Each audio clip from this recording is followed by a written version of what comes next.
Сәлем достар!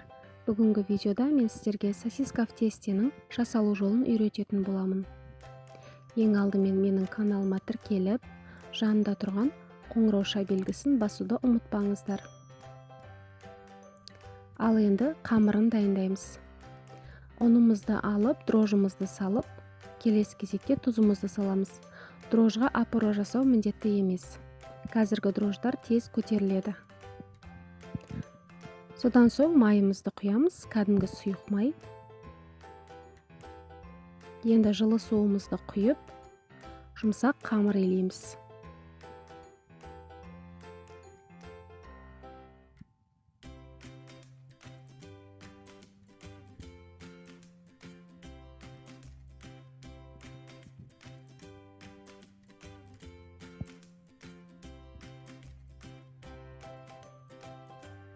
Қанша мөлшерде керек екенін мен описанияға жаза кететін боламын.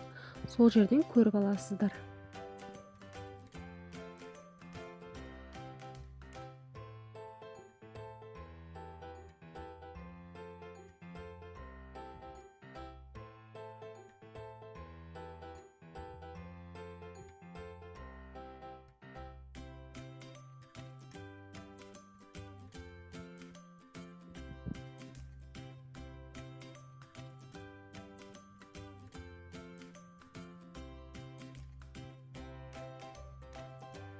Ал енді қамырымызды бетіне салафан жауып, болмаса салафанның ішіне салып, қақпағын жауып, жылы жерге қойып қойыңыздар. 45 минут 1 сағаттың ішінде қамырларыңыз көтерілуі керек. Міне менің қамырым осылай көтерілді. Ал енді зуалаға бөлеміз.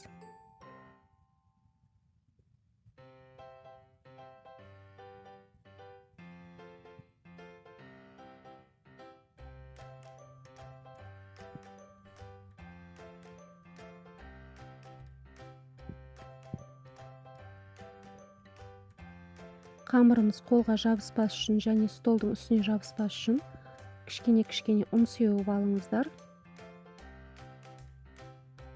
Енді қамырды зуалаға бөлеміз.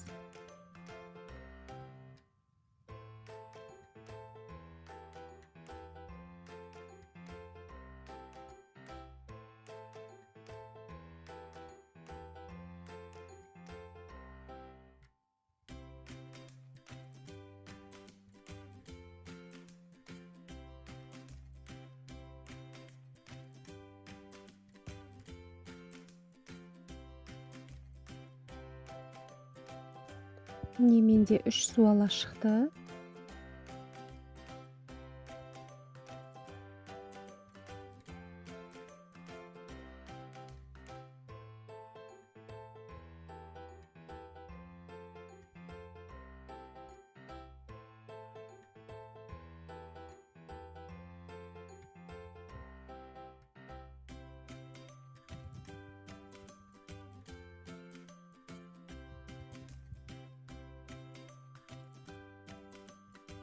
Енді қамырымыз демалу үшін салафанға салып 5-10 минутқа қойып қоямыз.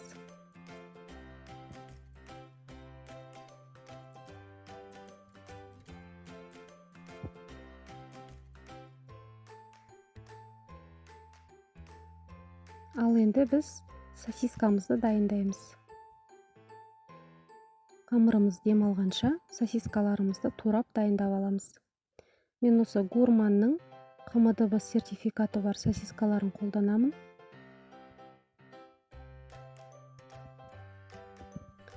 Сосискаларымыздың қабығын ашып, тазартып аламыз.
Ал енді мен сосискаларды ортасынан бөліп шықтым. Бірақ бөлмей қойсаңыздар болады, ол міндетті емес.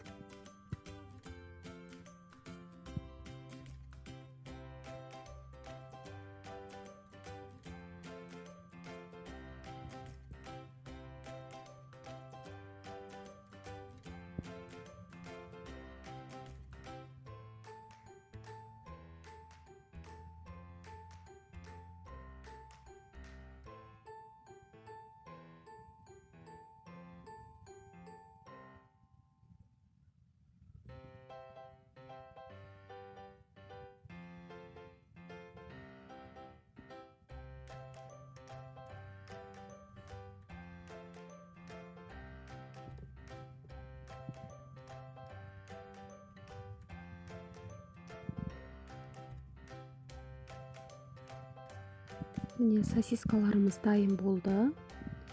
Ал енді қамырын жаюға кірісеміз.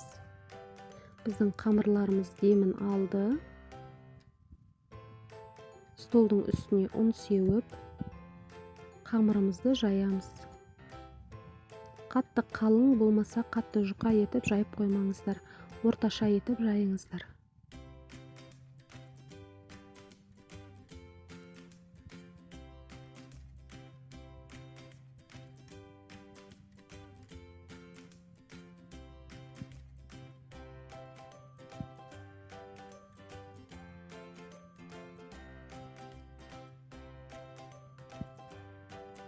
Қамырымызды осылай ұзынша етіп кесіп аламыз.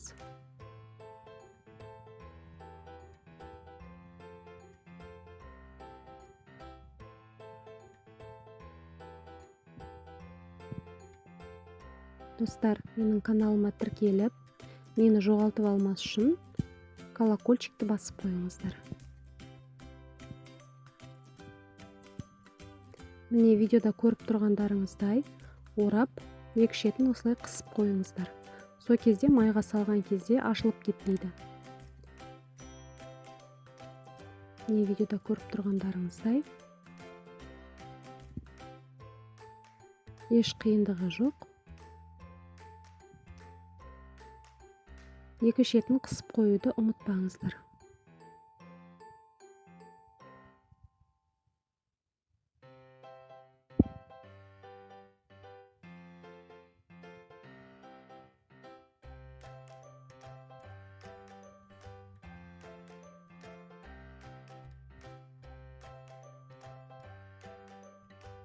Осылай артық болып тұрған жерін пышақпен кесіп алып тастасаңыздар да болады.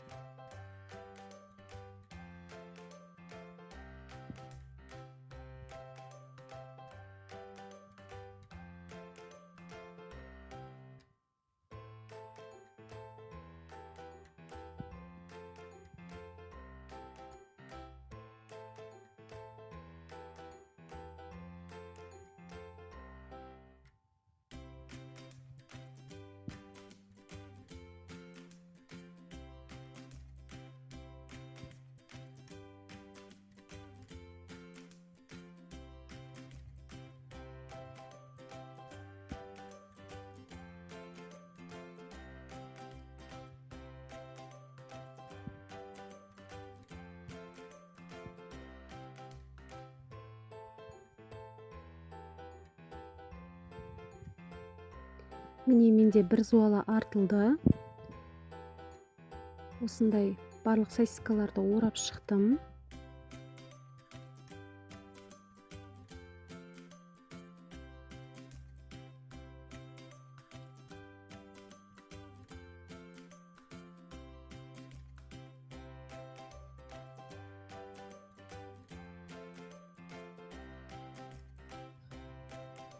Ал енді сковородкамызға майды құйып, қызғаннан кейін сосиска в тестеларымызды салып қуырып аламыз.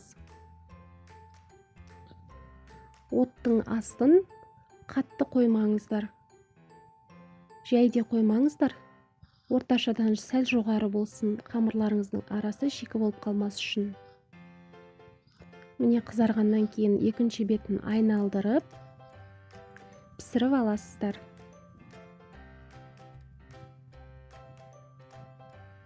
Міне достар, біздің сосискаларымыз, яғни сосиска в тестиларымыз дайын болды. Өте қамыры сондай жұмсақ, сондай дәмді болып шығады. Сіздер де менің рецептім бойынша жасап көріңіздер.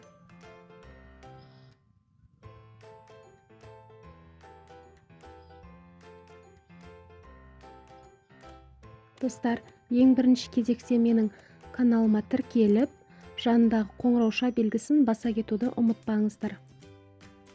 Алда небір видеолар болады.